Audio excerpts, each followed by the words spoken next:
People's Academy. Actually, I grew up north, so close to, Stowe, so, but Right. live there now. Okay, if you want to introduce yourself for the record. Absolutely. Well, good morning to you all. Thank you so much for having us today. My name is Kate Blackman. I'm the director of Serve, Learn, Earn. I'm joined here with Brett Nuff, the executive director of the Vermont Youth Conservation Corps, who will speak after me. Really grateful for your time today, for your past support of Serve, Learn, Earn in this committee, and your consideration of our current funding request. Since 2020, Serve, Learn, Earn has been on a mission to create high quality paid service and training opportunities across the state. So coming right out of COVID, we saw that Vermonters, especially our young adult Vermonters, were often disconnected from school and quality employment. We also saw that great programs across the state were doing work to help those folks get trained and connect with employers, but were often siloed and doing it in small communities at small scale. And so our partners working together are taking a networked approach to serving Vermonters in the communities they live in, approaching workforce development as a system rather than a single program or organization has allowed Serve, Learn, Earn to provide deeper opportunities for training, longer engagement with participants, new programs in our rural communities, and to build bridges between our educational institutions and our employment partners. So as we see the needs of Vermonters and Vermont employers changing, we have been able to adapt to evolve our programming. And much of that is due to the foundation of support this legislative body has provided. So you can see here our four partners. We work together through Forest Parks and Recreation, who administers our state grant. We also work with AmeriCorps programs in the state, including Serve Vermont, which is our state service commission. And we have a new partnership, which I'll speak to later with Northwood Stewardship Center. Serve, Learn, Earn provides a continuum of programming for Vermonters ages 14 years and older, with career exploration, early professional training, and sector-specific workforce development. Serve, Learn, Earn serves Vermonters in every stage of their career. What unifies all of our programs within Serve, Learn, Earn are three things, and our name denotes those three things, right? We have high-quality career training where folks learn skills that enable them to connect with good wages and jobs. It's paid. All of our programs are paid, so there's no financial hurdle that folks need to cross to be able to get that training. And three, we utilize service as a vehicle for that training to learn skills, but also to give back to folks' communities. We know the power of service is more than just the outcome of the project, but it is that development of a personal belief, of capacity, of feeling the need that you can be useful. That's a really powerful motivating tool for our participants. Often our participants come from marginalized communities, and through our cohort-based training, we're able to build technical skills, develop leadership, build community, and connect with high-quality employment. We work across many sectors, including conservation, sustainable agriculture, the trades, and education. And you can see them all laid out here, 12 of them. I just want to spend a few minutes highlighting a couple that really speak to the jurisdiction of this committee and your work that you do each year. I'll highlight one in each of our buckets. So the first one I want to highlight is under career exploration. So these are for high school age students, right? So they're not looking to land a job at the end of this. They're really looking to learn about what careers are available to them. This is through our partner at Audubon, Vermont. It's called the Junior Conservation Tech Program. And this is students get to work alongside the professionals at Audubon in terms of foresters, biologists. They work with partners and understand land management. They do conservation-based service projects. On the Audubon campus, Audubon has a network of public free trails that many folks in Huntington use, and they work to preserve those trails. They've actually done a lot of flood recovery work in the last year because much of that land was impacted by the floods. This program occurs on the weekends, it occurs on school vacation and in the summer. And what's really cool is that we've been able to utilize the flexible pathways legislation and provide students high school credit for this out of school experience. And we work with their schools to do that.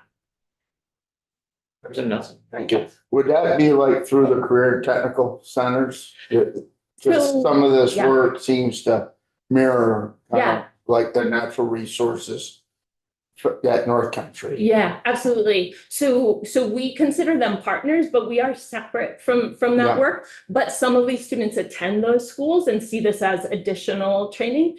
The one thing we have spent a lot of time talking with CTE teachers, and one of the things that is really difficult for them is to get the work-based experience that they really want for their students due to insurance issues, right? Yeah. Employers don't want to insure 17-year-olds on their work site.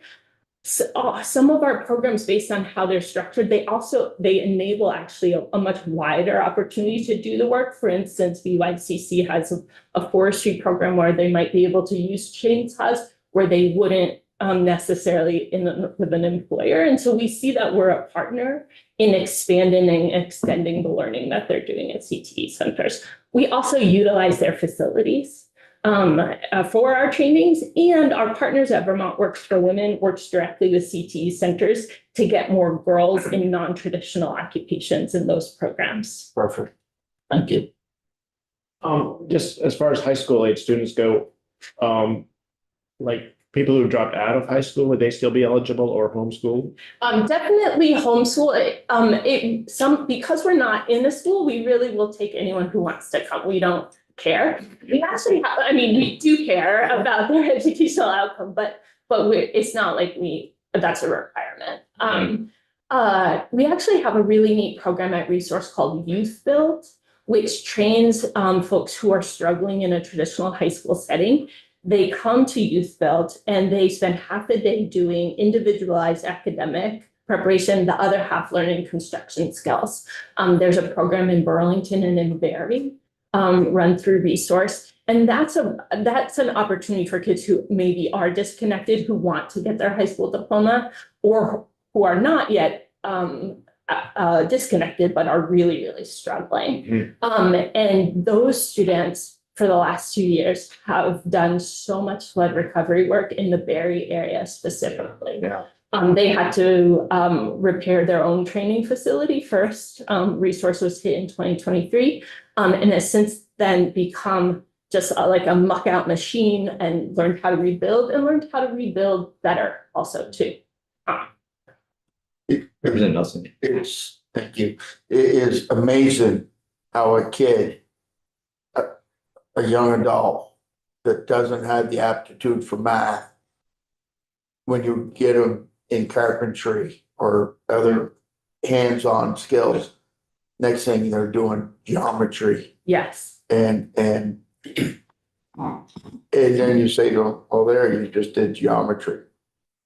Because they're vested in it. That's right. They can see that. And these are great programs for us this month. I've been on the school board 14 years, so I get it.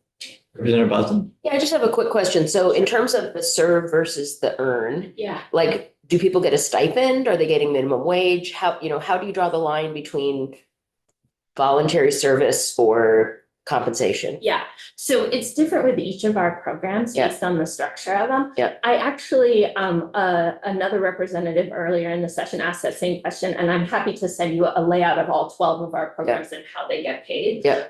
Some are AmeriCorps programs, and so those are stipends and that's sort of already regulated. Some get paid for the service portion of it, where they're actually doing the work, but not necessarily the training that comes before it. Others are paid for every single hour that they're there.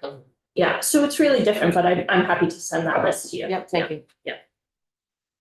Thank you for these questions. The second bucket of programming that we have, we call early professional experience. These tend to be longer programs where the expectation for work or service is higher, and their participants are learning more direct sector credentials and skills. So Breck is going to talk about Vermont Youth Conservation Corps, but they have programs in conservation, in forestry, in sustainable agriculture, where folks are really training to enter the workforce when they're ready, when they've completed their schooling, or when they're interested in that work. Many of these programs are AmeriCorps programs. And for those of you not familiar with AmeriCorps, it's a federal program. And so we can talk about the uncertainty of that continued funding, but also that there's a wonderful benefit to it because of the education award. And that's an award awarded at the end of service that can be used for education, whether it's past student loans or future tuition. That really is an economic driver for Vermont for these students. The other experience I wanted to mention is Northwood Stewardship Center, very similar in terms of having a conservation corps providing youth and young adults opportunities for season engagement, a couple months, almost to a full year, working in conservation, but also conservation science. A really cool project they do is they do seed collections of native plants and trees, and then they do reforestation projects across the state. What's Siegel, AmeriCorps program? Yes, Siegel Education Award is the name of that award at the end of the term that they get. Yeah. And then last bucket is our adult focused training, where we really are looking to minimize the time folks are in training and getting them into full-time employment at the end. So a couple programs I wanted to highlight are as resources. They have a series called their 101 intensives, very similar to a program at Vermont Works for Women called Trailblazers. These are training folks in the trades. So those critical workers that we need to build the housing that we have. So weatherization, HVAC, construction, electrical, plumbing. This is 4 weeks of training, inclusive of service projects where there's practicing those skills, 2 weeks of employment or work, like a work experience with a local employer, often leading to a job. So they're getting the necessary entry-level credentials to be able to walk onto a job site, be ready to work. What's wonderful about these programs for our employers is that we do a lot of the screening for them. And so when they know they're coming out of a resource or a Vermont Works for Women program, that they're ready to work, they're interested in this sector, they're going to be a good hire. We've really strongly partnered with a lot of our weatherization assistance programs across the state to provide employees for them. And Yeah. maybe, Brett, have you built relationships with, I can see like this sort of flow from like either the conservation camps and then here at Vermont State University, if somebody wants to take it further? Yeah, absolutely. And so we really like the whole thing about Serve Learn Earn is to take this networked approach, right? So whenever there's an opportunity to partner, whether it's K-12 institutions or higher ed institutions, we're really excited about that. Not in these programs, but in Vermont Youth Conservation programs, this upcoming year, we're actually piloting offering college credit for their courses as well through the dual enrollment program. So really looking at this education legislation that has opened the doors to opportunities like ours to really integrate into those experiences. Yeah. But also, I should say, with Vermont Tech specifically, many of these folks go into apprenticeship jobs that then they're taking the plumbing or the electrical apprenticeship through the technical college. Yeah. Just an overview of some of our outcomes. We've served, since our initial funding, we've served almost 1,500 participants, right? Over 550 credentials of value. We've provided $3.25 million of stipend and wages back to Vermonters and enrolled over 500 AmeriCorps members. So last year, we had 615 participants. 70% of those were 24 years and younger. So the majority of our participants are not looking to get a job right after us, but are looking at building their careers using our programs as stepping stones. Of those people who are looking for jobs, 105 were offered, 93 accepted just coming out of our program. So like day one out of our program, that's who had jobs. Many more within the first quarter, the first 2 quarters were employed. You can see on the map, this is where we serve folks. So really all over the state. Really quickly, just thinking about the growth over the last 4 years, sustained funding from the legislature has really now allowed us for consistent growth. We're serving more people, we're serving them at a deeper level, they're earning more credentials and value. It really means that we're enabling them to enter the workforce in a position to get family sustaining wages. The other outcome that we have is that outcome of our service project. So we did over 180 projects last year in these 7 areas of work. So habitat assessment and improvement, community education, small builds project, which is where some Boys and Girls Club needed a new bookshelf. We went and we built that for them. Accessible housing, trail and outdoor recreation projects, and flood recovery. So just to run through a list of, we built 24 homes, rebuilt them after flooding. 3,000 children received education programs, 8 accessible housing projects completed, 14 miles of trails, and over 591 families received weekly vegetables, chicken, and eggs from the VYCC Healthcare Share Program. Just a few of the employers that we work with who hire our graduates across the state as well. And then lastly, our budget request. So like Chair Durfee said, the governor put $500,000 in the base budget in FPR. This past year, we received $2 million of one-time appropriation. So that's what we're working with now. So we are asking for that base budget funding to be increased to 2.5 million within the FPR. This 2.5 million allows us to leverage an additional $8 million every year to run our programs, which costs about $10.5 million. Our partners in private philanthropy love to see that we are funded through the state and really want to get involved with us because they know that we're a part of the state strategy to help frontliners. How much federal funding do you receive? And are you Doge proof? Is anyone? So that's a little bit of a hard question to answer because we get federal funding in a number of ways. So I can tell you right now that Vermont Works for Women has already seen a federal grant that they received last year get frozen and then unfrozen again because of Vermont's attorney generals. So that was $300,000 that is still very much in limbo. So that's a direct federal grant, but we also have project partners who are federally funded who may not be able to hire us to do this work, to do this service, to provide this training. So we have, that fee for service funds that would be impacted.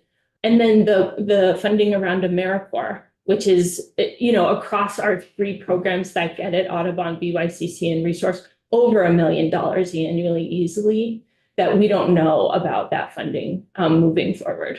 It's amazing how fast the freeze-thaw cycle is. Yes. Right now, isn't it? It's unnerving. It's very unnerving. Yes, it is. Yeah. Is public funding more than state funding? Or, Federal funding? sorry, so public funding there is the state plus the federal number? So the state is 2 million this year. Yeah. The 8.4 is both private philanthropy as well as federal funding for our total of about 10.4 million. Okay. And then looking back to other years, just following that blue line across, that state funding amount has been So we started at 1.85, 1.8, 2.3, 2 this year. and that would have included 500,000 in base funding each Just- year plus No, one actually, time, or? new this year is the 500. I So see. So it was Yeah. one-time funding since several years. Okay, thank you. Yeah. Representative O'Brien. I just wondered, it must have been great to have this time, $1 million one time last year. I mean, it enabled you to do all these things. So I was Yes. thinking like in the It's a Wonderful Life test, what goes away if you don't have that $2 million? Yeah, thanks for asking that question. So I think that what we would see, so first of all, these programs existed before public funding. Many of them did. We've seen tremendous growth and we've seen the profile of the people we can serve change to those who have more challenges to employment. So if we lose funding, we won't be able to offer these programs for free. We won't be able to pay folks. We will have to reduce the size of these programs. And those Vermonters who need it most won't be able to access it. We won't be able to bring it to all the different rural communities. So some might disappear, but I think what would happen is that who we could serve would very much change. I'll pass it off to Brett. Okay, I'll be quick.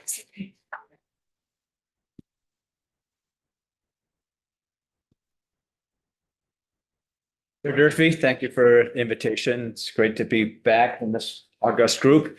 My name is Brett Knopf. I'm an executive director at Vermont Youth Conservation Corps. Thank you, Kate, for that great overview. I think what I'll try to do is drill down a little bit and focus more specifically on Vermont Youth Conservation Corps. There's obviously lots of overlap between what I'll share and what Kate said, but mine's a little more focused on VYCC, if you will.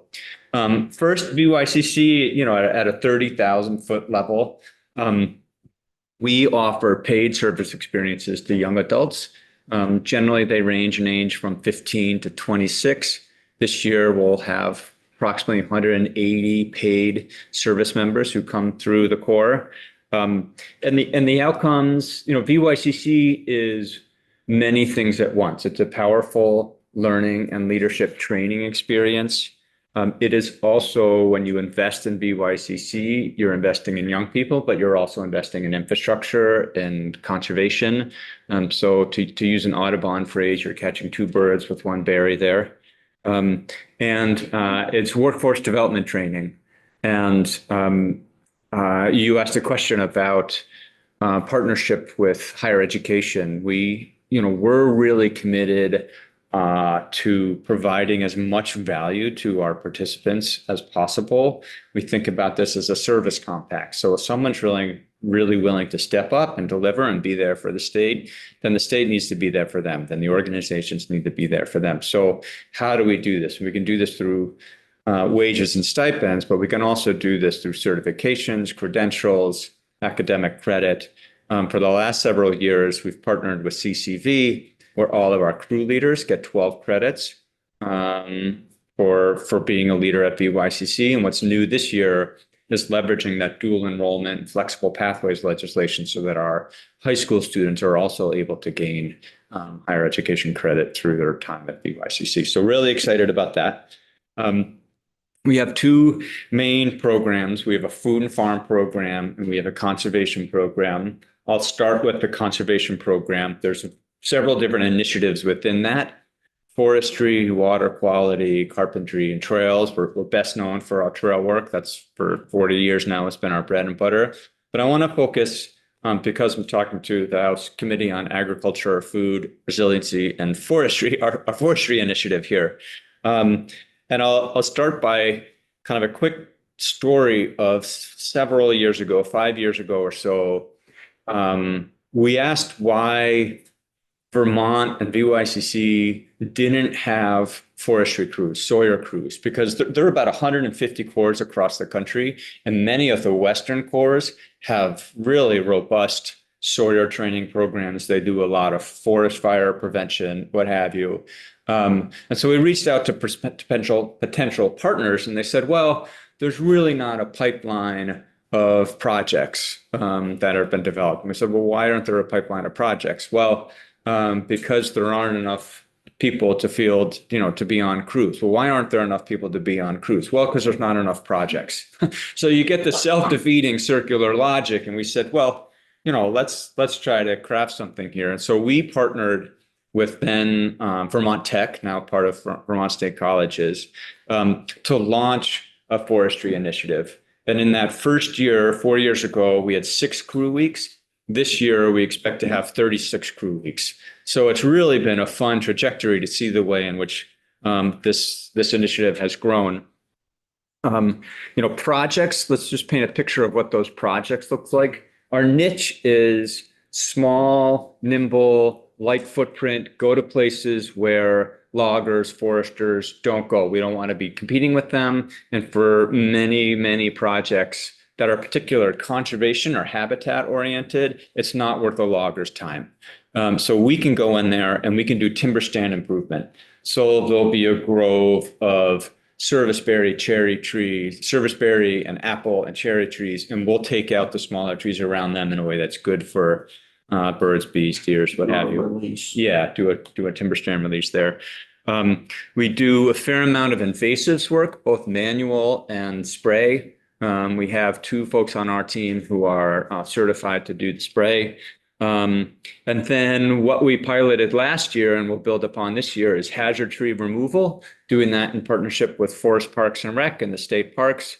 You can't have dead trees falling on lean-tos, on campfires, what have you. So our crews can go in there and they can use a grip hoist and fell them in the right direction. And so there's a technical training as well as just benefiting state infrastructure there. Question?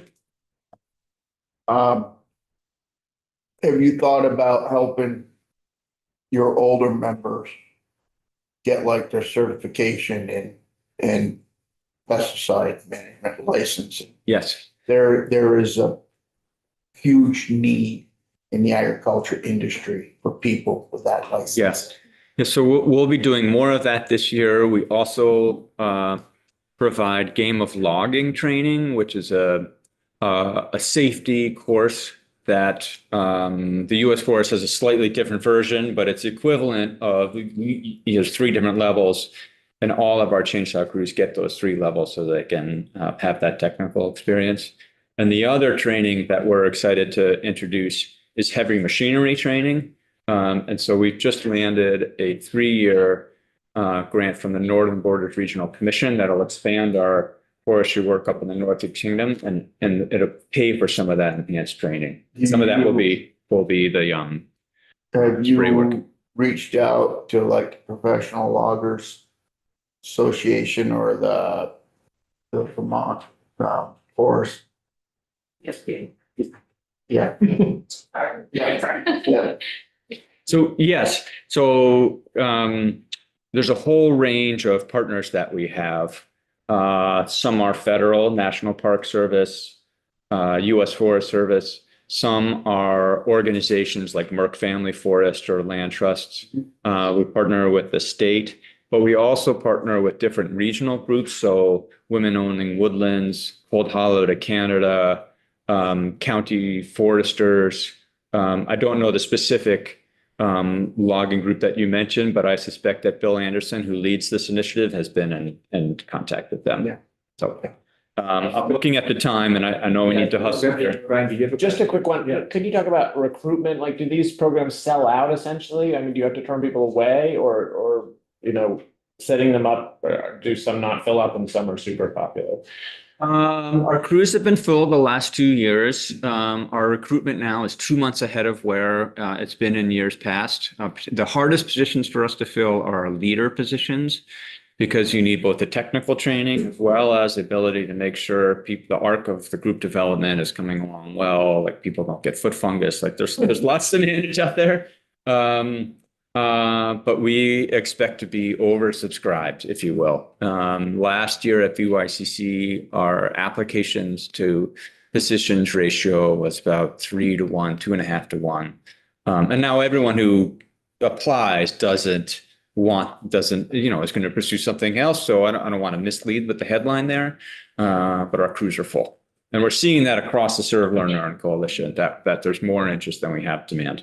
So just quickly on forestry, another outcome here, in addition to the training and the conservation impact that we have, is the job placement. So we're seeing people go to maple industry, Runnemede Maple, Pernington's. We're seeing people go to Red Start, which is another place where they can get that training of invasives removal. We're seeing people go into state ANR. We're seeing people go into the U.S. Forest Service. And so this is more and more, it's been fun to watch VYCC really respond to Vermont needs and focus our young adult programs on job placement, workforce development.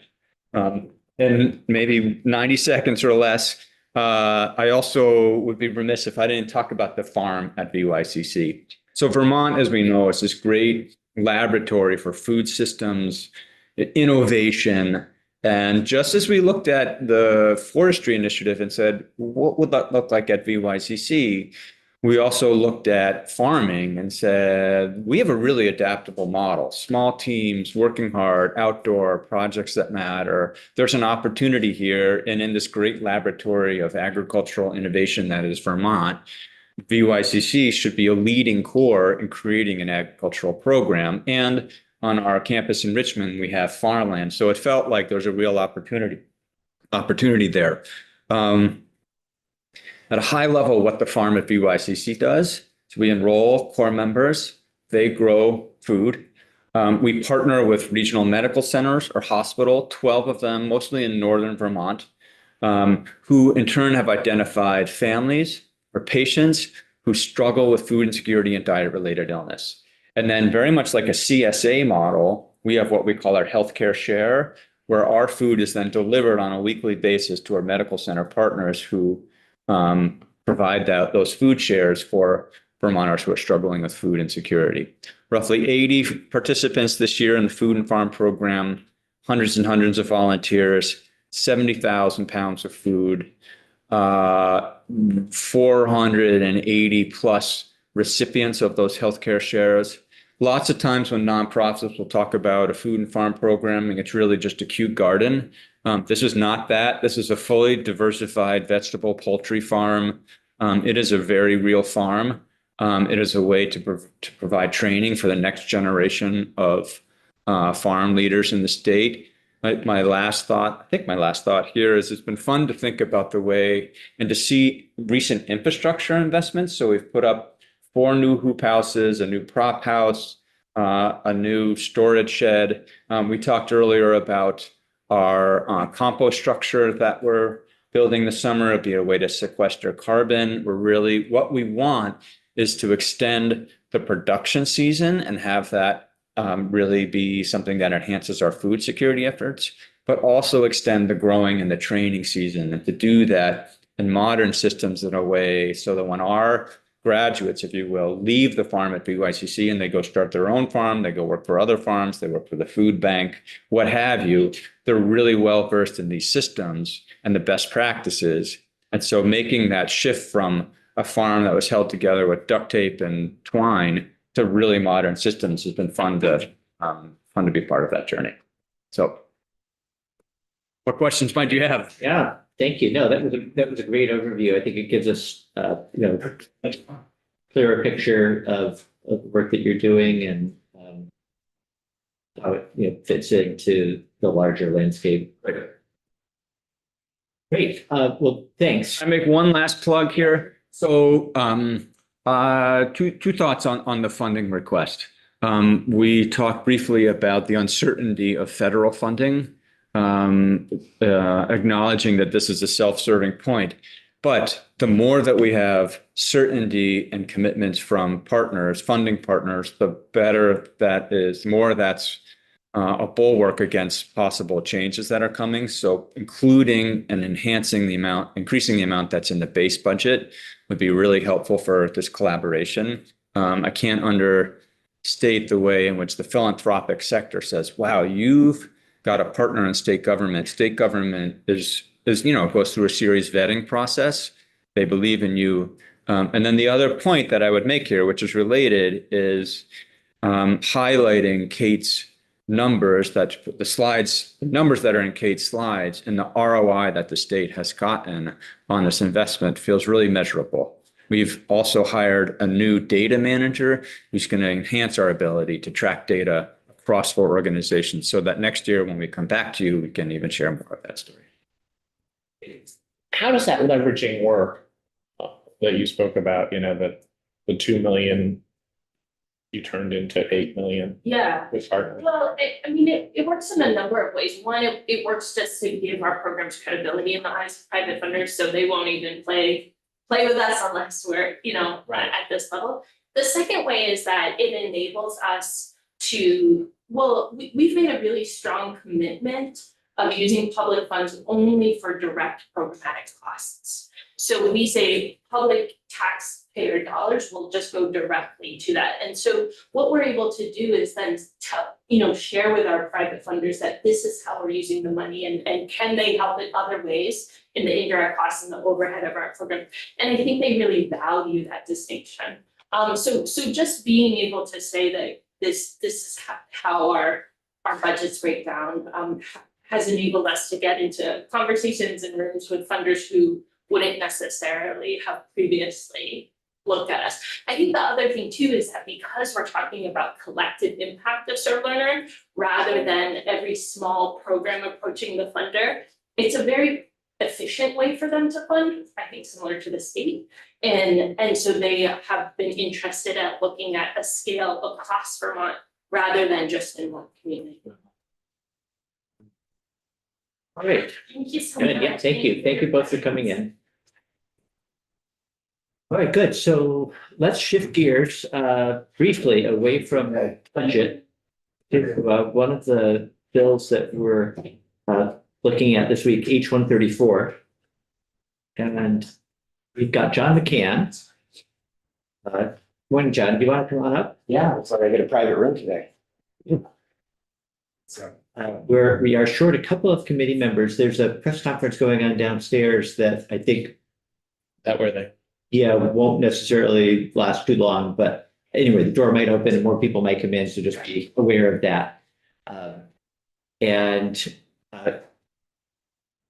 H-134 is the bill, just to refresh everyone's memory, it's one of the current use bills. It's the one that Representative Kimball introduced as a couple of provisions. John, I'll turn it over to you to say whatever you want to say about the bill. yeah, welcome. Thank you for having me again this year. Two new faces. Welcome. So for the record, my name is John McCann and I co-own North Branch Vineyards with Catherine McCann in Montpelier/Middlesex. We have both a winery and a vineyard. Kate and I founded North Branch Vineyards in 2007. My testimony today is about the current use issue with our vineyard. Not directly related to the affordable housing, which H-134 is primarily geared towards. It just happens to be a good vehicle for hopefully a solution for a situation that we have got going here. I did speak with Representative Kimball prior to this, and he did mention that this would be a good avenue to for a bill to kind of try to tackle this with. I'm going to present you guys with a timeline just to kind of give you a little bit of background of what's happened over the course of years with this situation. And I'm going to start in 2015. So in 2015, North Branch Vineyards leased 13.7 acres in Middlesex from a gentleman named Eugene Jocelyn to plant our vineyard. The 13.7 acres was part of a 48-acre parcel of land. The entire 48 acres was enrolled in current use prior to North Branch Vineyards leasing the 13.7 acres. The gentleman I bought it from was a dairy farmer for years and just happened to have his land in current use, and it worked well for us. Because of the time and the financial commitments to develop this property as a vineyard, this was a multi-year lease, so we leased it for many years. The lease also included an irrevocable option for North Branch Vineyards to purchase the 13.7 acres. Between the lease and the option, North Branch Vineyards obtained significant control of the 13.7 acres when the agreement was signed. So a few years have gone by now. In 2018, unfortunately, Eugene Jocelyn passed away, and his son purchased the entire 48 acres from his two sisters. At that time, Randy re-enrolled the entire 48 acres into the current use program without penalties because the parcel remained in the Jocelyn family. So as long as it remained in the family, no penalties were occurred. In 2020, Randy got a municipal subdivision permit because we did ask that we could start exercising our right to purchase the land from him. So there was a long process involved. So again, in 2020, we started the municipal subdivision permit to split the 13.7 acres so he could sell it to us. In January 21, Randy got a state subdivision wastewater permit to subdivide the property. He recorded the permits and subdivision plan in the land records. At that time, the current use program contacted Randy again and let him know that the subdivided the property and triggered the land use change tax, the LUCT tax. With the help with Randy, or with my help, Randy was able to re-enroll that land into current use because I was farming the land and I did qualify as a farmer for what the state uses as the standards for qualifying farmers. So finally, in 2023, we were able to purchase the land. So in 13.7 acres was conveyed from Randy to the McCanns, North Branch Vineyards. I sent an application in to keep the 13.7 acres enrolled in current use. Soon after, we were contacted by the Vermont Department of Taxes and were told that the 13.7 acres had been withdrawn from current use, effective on the date of the property that was transferred to us, and that we owe an LUCT tax of 10% or fair market value. That equivalated to $14,794, regardless of whether we re-enrolled the property into current use. So I'm just going to give you a quick briefing here, but I may want to come back to a paragraph from the title itself. But because yes, you got a question? John, Yes. it was staying in agriculture continuously. Never once left agriculture. And I'm going to come back. We got a big section on that. And I think that's the biggest part of this here. But according to the tax department, we owed the LUCT because we had developed the property under 32 VSA 3752, paragraph 5B, which says in relevant part, development also means the subdivision of a parcel of land into two or more parcels, regardless of whether the change in use actually occurs, where one or more of the resulting parcels contains less than 25 acres. If we had purchased 25.1 acres, this would be a moot point. We wouldn't have any problem with this. So what I really want to go back now is go into the title and kind of finish off that paragraph just to kind of make a point here. Can you say the title again? Yes, the title is Title 32, Taxation and Finance, Chapter 124, Subchapter 1. And this is 32 VSA 3752. And this is paragraph 5B. So again, a continuance on that, it says, but if the subdivision is solely the result of a transfer to one or more of a spouse, ex-spouse in a divorce, settlement, parent, grandparent, child, grandchild, niece, nephew, or sibling, or transfer or the surviving spouse of any of the foregoing, then development shall not apply to any portion of the newly created parcel. So really what it's doing is if it never changes the family, it's not a problem. But if a farmer wants to continue to farm it, it's a problem. So now I'll kind of go back in, unless you have a question. Yeah. Yeah, were you able to, you were harvesting grapes at this time? I am. Is that heading up on north on 12? No. So yes and no.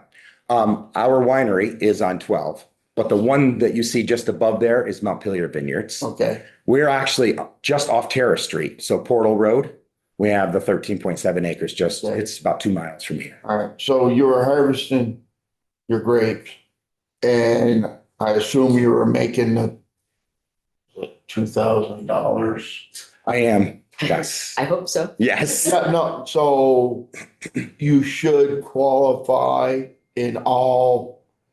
We do. And if you'd like, I could read that section to you from the title We itself. heard it yesterday. Yeah. and the day before. Yeah, as long as you're anything under 25 acres, if you're making a minimum of $2,000, you qualify as a You farmer. make $2,000 having a mistake. Yes. Yeah. I mean, we do a value added product. It's wine. So, it's $20 a bottle. And are your buildings exempt now or not? Because that's an agriculture activity using your own product. If I had buildings, yes, but right now it's solely a vineyard. There's no buildings on it whatsoever. So your grapes go to, Our grapes go to Montpelier to our winery, which is within city limits. okay, you have a winery Yes, off the side. So it's neat and clean then. There's no, no structures. and so you don't have to prove, you pay a municipal tax and everything down at your winery. I do. Yes. Yes, I do. Representative O'Brien? So what was the larger parcel originally? So it was originally 48 acres. Okay, and then that farmer subdivided to 13.7 and kept ownership of it. Correct. And they were farming it or you were farming it? I was farming it. I had a lease. Right, and by that, you can be under 25 as long as it's leased to a farmer. Correct. He could benefit. Right. So that's really the main root here is he benefited from me keeping it in current use for him. I didn't see any cost savings in terms of taxes or whatever. Where in the statute does it say that, you buy it, it's Well- the 25, but it's agricultural and you're making the $2,000, whether it's leased or farmed by that exact farmer. Right. So Why is that? in the statute,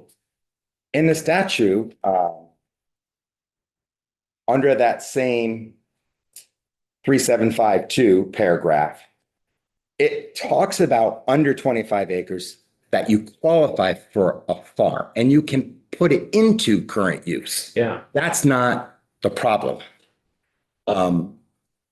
It's if it changed ownerships, whether it stays in farming or not. That's where the penalty comes into play.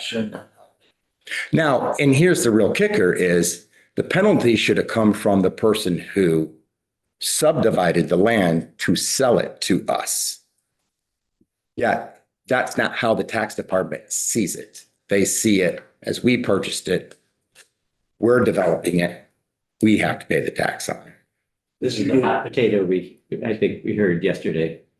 We heard that reference, that Right. terminology. But they did develop it. That's right. the rub. That's, Still got vines growing on it. And are you enrolled now, Don? Did you, Well, no, so it got kicked out. can you re-enroll? I can re-enroll it, but here's the kicker. I have hired an attorney, and as of February last year, we appealed this. We just got a letter yesterday in the mail that this appeal process is coming to an end, which unfortunately, we didn't quite get to you guys before that letter got to me. But I've asked my attorney to somehow try to extend that appeal process a little bit more, so maybe we can work through this. So the state, not only has it been in an appeal process for over a year, but while it's been in that appeal process, I've been gaining penalties and fees. Huge penalties, thousands of dollars.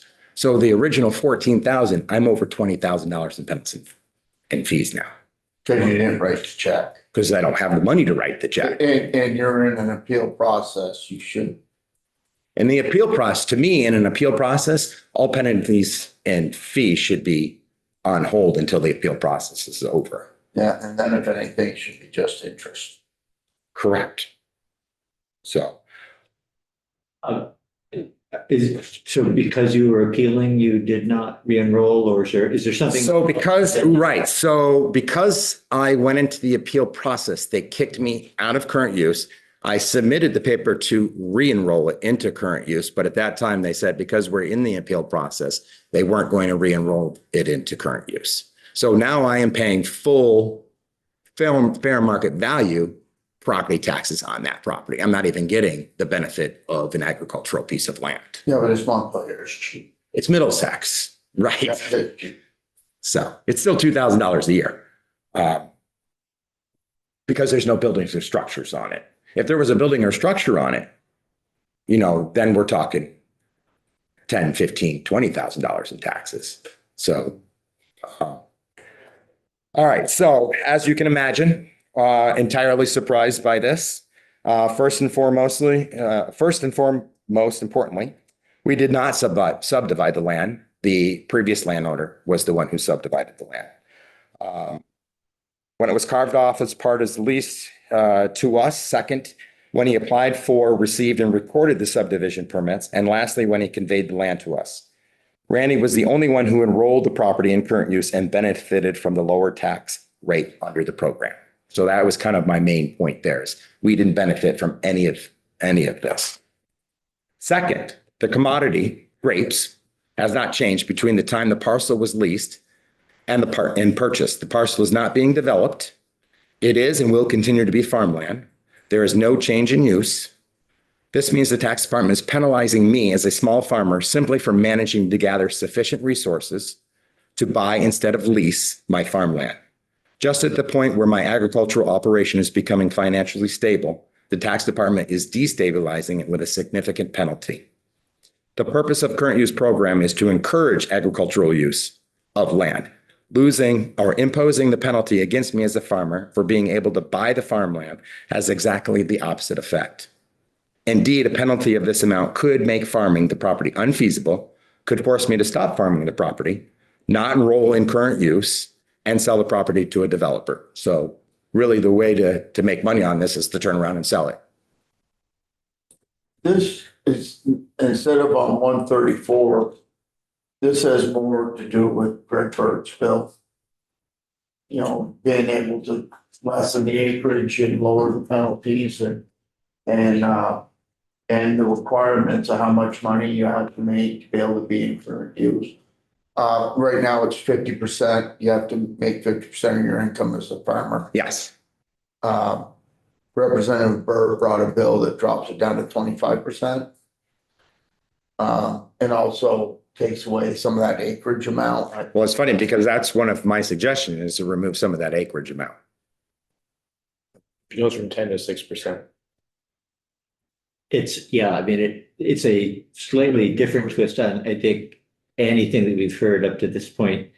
And I imagine if this bill moves forward, it's going to go to his committee, right? Because he's in Senate Ag. No, Greg Burt. Oh, he's in here. Okay. Oh, shoot. Okay. He's tapping trees. We've become the current use experts this year. Well, I have been a current use expert now for almost 3 years because I've been battling this for so long. Representative O'Brien. So there in statute, since you must be really familiar with it now, it says like if it's 25-acre parcel or above, right? This transaction you had no problem. No problem. But And if it's 25 acres and under, as long as I'm a relative, it's no problem. But it's supposed, But it's a problem if you're a farmer trying to farm the land. it's supposed to be though, if you're making $2,000 an acre from the land. And we heard from Venters earlier, you guys got the most lucrative market in the world. Except for in 2023, because you weren't here for that. So we lost all our grapes. And it's been 2 years since we've been able to harvest anything. So it's lucrative when Mother Nature is on your side. That's farming. That is farming. So, and we definitely accept that as being grape growers in this state. So, Did you have more testimony, John? I got a little bit more. Okay, why don't you go ahead? Yeah. Sean. I just want to, I'm going to quote something from the Agency of Agriculture and Food and Markets. It says, according from the state of Vermont Agency of Ag and Food Markets, most farms in Vermont and across the country are small. Looking back 20 years to the 2002 census, we had 6,571 farms, about the same as today, but 1,508 were dairies. Nearly 1,000 farms have shifted from dairy to other products like grapes, making agriculture more diverse. We now have 744 farms selling vegetables, 471 farms selling berries, 507 farms in greenhouse and nurseries, 441 in orchards and vineyards, and 266 farms selling Christmas trees. I added this data to show that farming in Vermont continues to change in both size and commodity. It doesn't necessarily take 100 plus acres to run a farm. It can be merely 10. So indeed, Vermont needs more affordable housing, and H134 makes perfect sense to waive the LUCT for this need. However, we also need to make changes to help Vermont continue to farm. So my two suggestions for this, one of them is very simply remove the whole paragraph 32 VSA 37525B, which basically takes that whole 25 acres or less out. And the second one, which is probably a little bit cleaner and maybe a little bit easier to swallow, is to just remove that 25 acres down to something less, like 10 acres or 2 acres. I know most municipalities want at least 2 acres to build a house on, which is then developed. So anything above 2 acres could still be farming. What's that title again? Statute? Yeah, so I'll give you the whole thing here. It's Title 32, Chapter 124, Section Title 32. Chapter 124. And it's 32 VSA 32. 3752. And the paragraph that I'm talking about is 5B. So if we just removed 5B from the statute, all of this would be done. It'd be an easy and clean bill. We've got, I think you've submitted your written testimony. I did. Got this with all the references. We can go back and revisit that. John? Yeah, just a hypothetical, John. In this original parcel, what if that family had sold you 12 acres from the land they still owned to go with your 13, and you wanted to enroll as 25? Would have you had the same penalty? Yeah, I would add 2 penalties because they're both under 25. Okay. Even though you wanted. Even though I would combine them back together. That's how the tax department sees it. Yeah. Yeah, it's really, really bad. That it needs a lot of help. Now, this is just a little reference here. So my attorney tells me yesterday, because I told him I was coming and testify today on this, and he says, well, really won't matter for you because the tax department's not going to retroactive any of this, even if it gets passed. And I said, well, wait, why am I even spinning my wheels then? Well, I'm here to also help future farmers because it's a huge problem. But we also, if we can get something passed, we can also go back and maybe negotiate with the tax department and say, listen, this bill passed. This was always a problem. We're just seeing it. What can we do to help alleviate some of this pressure? So, but All right. Well, really appreciate it. Thank you again. really helpful to hear an actual illustration, and I'm sorry that you're in this situation. Who would have thought growing grapes in Vermont would be this much trouble? Well, good luck with your appeal process and maybe they'll look at that $2,000 that you're under the 25 acre and they'll say, no, they've been able to enroll right into current use. Just, to me, it's just accidental. But again, I think they had no problem with me re-enrolling. It was black and white to them. It's out of 25 and It stayed in its same use. It's just like if we bought the farm from Dad. And yeah, no, I totally agree. And I appreciate what you're saying. So. All right. We're going to take 5 minutes and then have, we're going to hear from Ledge Council on some of the changes that were made last year to land use law. Thank you, John. Thank you. And I think it'll be relevant to the conversation that we just had, and big picture wise anyway. And when we're thinking about current use and changes that we might want to make there. So let's just, so that we have as much time with Ellen as we possibly can, let's just take 5 minutes to stretch and